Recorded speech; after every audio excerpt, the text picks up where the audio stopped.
Welcome to your daily 5-minute crypto brief with Satoshi and Nova. Today is August 6th, 2025. I am Nova. I am Satoshi. Broad rally we're seeing pretty much across the board. You've got Bitcoin climbing about 2%, sitting around $113,800.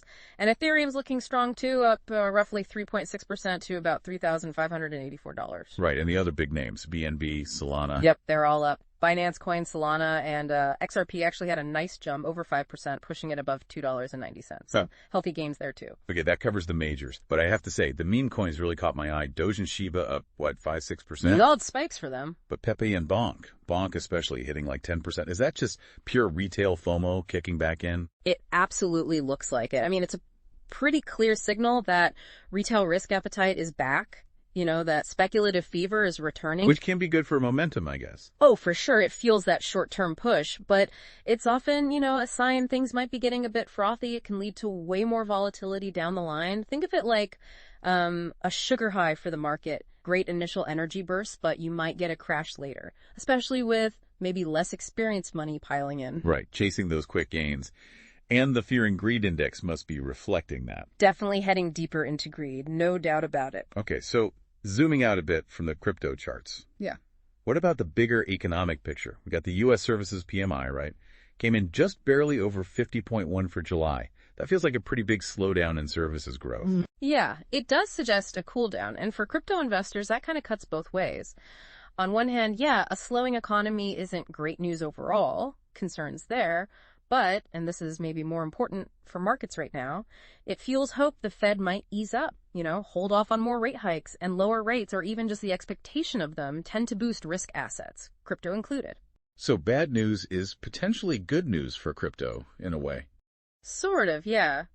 At least in the short term regarding interest rate policy. The bigger question is if a deeper slowdown eventually hits harder.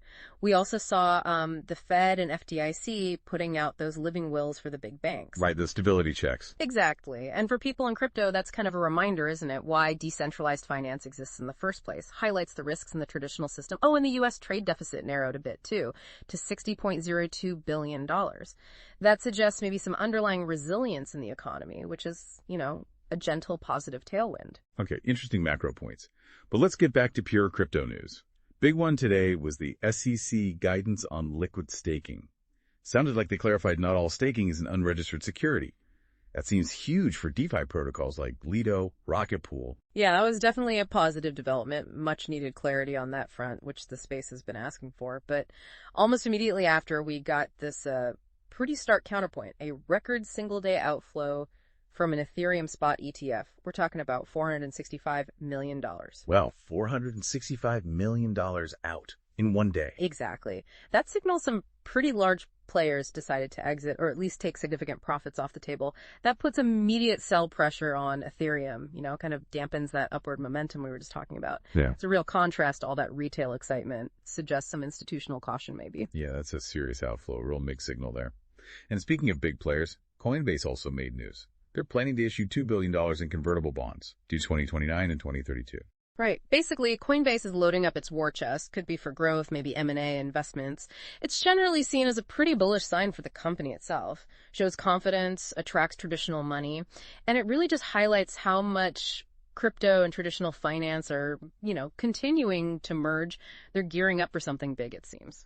So, putting it all together, the market feels optimistic, maybe cautiously so. There's positive momentum, but these headwinds and potential volatility are definitely there. So for you, the listener, what's the takeaway here? How should you approach this? Well, it really means that even though the bulls seem to have control right now, you just can't forget crypto's volatility. It's always part of the deal. For retail folks, risk management is just absolutely key, seriously.